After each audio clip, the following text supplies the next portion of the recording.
Olá, meu amigo, minha amiga, meu amigo da TV Novo Tempo, o canal da Esperança, e a você que nos acompanha pela internet, através do canal do YouTube, Reavivados por Sua Palavra NT. É um prazer estar com você mais uma vez para lermos a Palavra de Deus. Nós já começamos o livro de Isaías, estamos hoje no capítulo 3. É sempre muito bom ouvirmos a Palavra de Deus através de cada capítulo, a cada dia, não é verdade?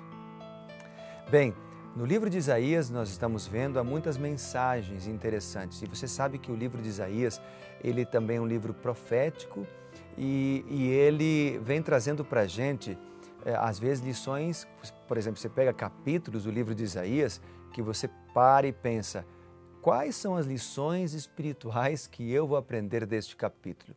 Mas eu quero dizer para você que há muitas lições mesmo, nós vamos ver.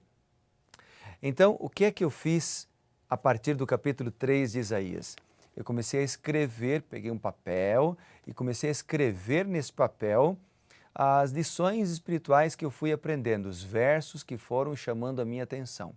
E cada dia eu vou trazer a partir de hoje aqui esse papel que estará comigo aqui na Bíblia, onde eu anotei aqui algumas lições espirituais. Eu queria fazer um desafio para você fazer o mesmo. Vamos fazer isso?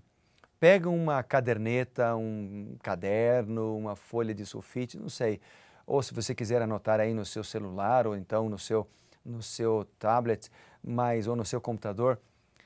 Eu estou anotando aqui no papel e eu quero deixar para você esse desafio. Para você ler o capítulo da Bíblia a partir de hoje e ir anotando aqueles versículos ou uma palavra. Às vezes é uma palavra, Deus vai falar contigo em uma palavra. E lembre-se, Deus vai falar com você se você dobrar os joelhos e se você orar todos os dias.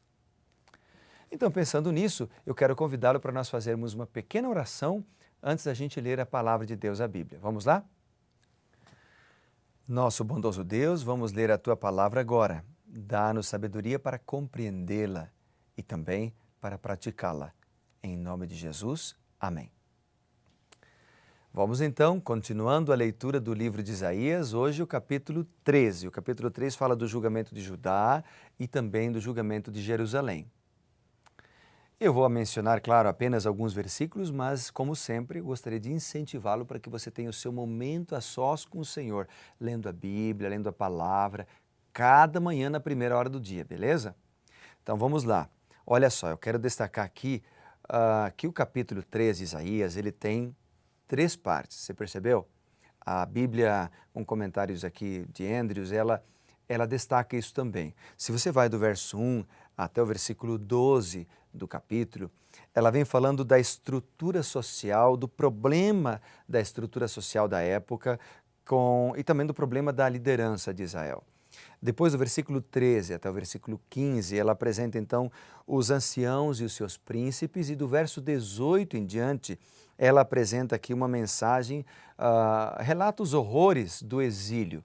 Né? Ela apresenta também, por exemplo, os diversos tipos de ornamentos que as mulheres usavam naquele contexto do exílio.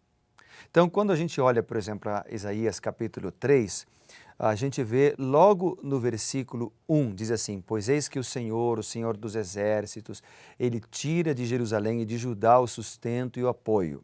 Está falando aqui do povo de Deus, está falando aqui de que Deus é o provedor do pão, é o provedor da água, é aquele que cuida das nossas necessidades básicas.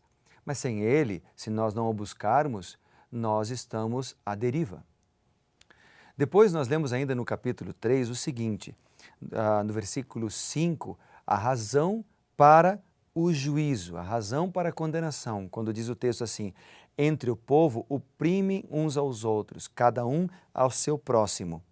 Ou seja, onde há injustiça, onde há engano, onde há violência, onde há opressão, onde há desigualdade social, obviamente que o acerto de contas virá um dia. O juízo, a destruição, que são muitas vezes mencionadas em Isaías, não são o plano de Deus. Deus, o seu plano é a salvação do ser humano, a sua salvação e a minha também. Mas cabe a nós decidirmos ou escolhermos o caminho que queremos seguir. Há ainda outros versículos aqui que eu quero te destacar e ler com você. Vamos ler juntos, por exemplo, o verso 13. O versículo 13 diz assim, se você tem a sua Bíblia, acompanhe comigo. Diz, o Senhor se dispõe para pleitear, e Ele se apresenta para julgar os povos. O versículo 14 ainda diz, o Senhor entra em juízo contra os anciãos do seu povo e contra os seus príncipes. Ou seja, o que o texto está apresentando aqui é que é Deus quem realiza o juízo. Se há alguém que precisa aplicar o juízo, aplicar a justiça, obviamente Deus é quem aplicará. E o versículo 13, ele também nos mostra que quando o mal atinge um limite, quando o copo transborda, o Senhor executará o juízo contra aqueles que transgridem, os transgressores ou os ímpios, como a Bíblia assim o chama, né? Mas Deus roga ao seu povo antes que seja tarde demais. Aliás, na Bíblia, quando nós vemos uma mensagem de juízo, quando um profeta proclama que Deus vai realizar a destruição do mal ou de um povo pecaminoso ou de uma pessoa, um líder específico, quando o profeta dá essa mensagem é porque Deus está dando oportunidade, na maioria das vezes é assim, para que ele se arrependa, para que ele mude os seus caminhos, para que ele mude de atitude, para que ele então siga aquilo que é correto. Então, quando nós lermos na palavra de Deus sobre os juízos divinos, é também um chamado de Deus para que nós tenhamos uma vida íntegra, uma vida pura. E Deus está falando com você hoje. Está falando comigo, Evandro Fávero. Ele está falando com você. O que ele está falando? Busque o Senhor intensamente. Arrependa-se dos pecados a cada dia. Outro verso que eu quero destacar para você aqui é o versículo 15. O versículo 15 ele diz, que há convosco que esmagais o meu povo e moeis a face dos pobres, diz o Senhor dos exércitos. Ou seja, o que ele está dizendo é que Deus olha com desagrado aqueles que enriquecem às custas do pobre. Deus olha com desagrado aquele que é imoral, injusto, avarento. E o que mais? Depois nós temos do verso 18 em diante uma descrição das mulheres e de como elas se vestiam na época do exílio. Então o texto diz, naquele dia tirará o Senhor o enfeite dos anéis dos tornozelos, as toucas, os ornamentos em forma de meia-lua, os pendentes, os braceletes, os véus esvoaçantes, os turbantes, as cadeiazinhas para os passos, as cintas, as caixinhas de perfumes, os amuletos, etc. E o texto continua dizendo. O que o texto está apresentando então aqui é uma lição muito interessante, até anotei algumas coisas que eu quero ler para você. O texto está mostrando então mulheres arrogantes, mulheres interessadas em si mesmas, mulheres que olhavam mais para si mesmos do que para o Senhor, mulheres que, de certa forma, imitavam as prostitutas cultuais, que era um hábito da época, conforme está escrito lá em Provérbios, no capítulo 7, por exemplo, do versículo 6 até o 21. E há uma repreensão para estas mulheres, porque Pedro, por exemplo, no capítulo 3, verso 1 a 5, ele apresenta as características da mulher que segue o caminho de Deus, da mulher que é descrita como a mulher justa, a mulher que segue aquilo que Deus espera que elas sigam.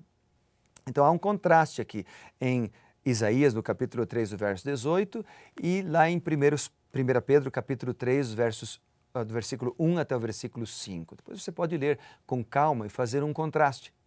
Lá há um elogio, aqui uma repreensão para a maneira como elas se portavam.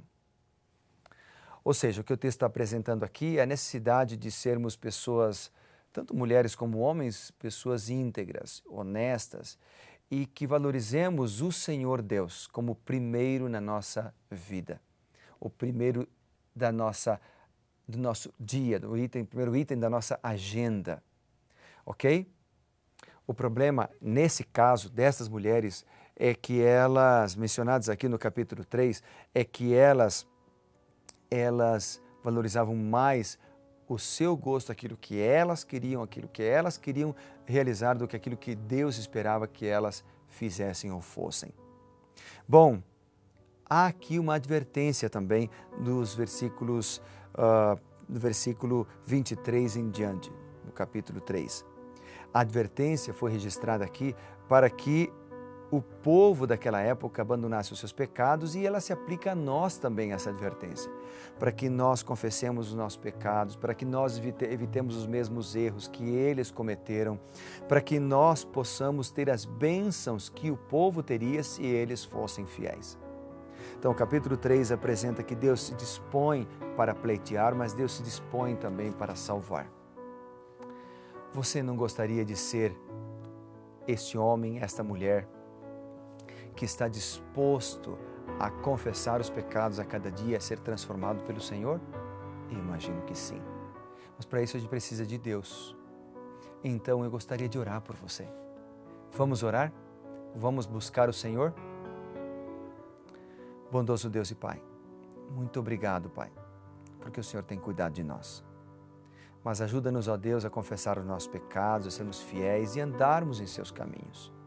Ajuda-nos, ó Pai bondoso, a sermos homens e mulheres íntegros e fiéis, pois oramos no nome de nosso Senhor Jesus Cristo. Amém. Foi bom estar com você, amigo da TV Novo Tempo e da internet. Que Deus te abençoe e lembre-se, seja reavivado por sua palavra.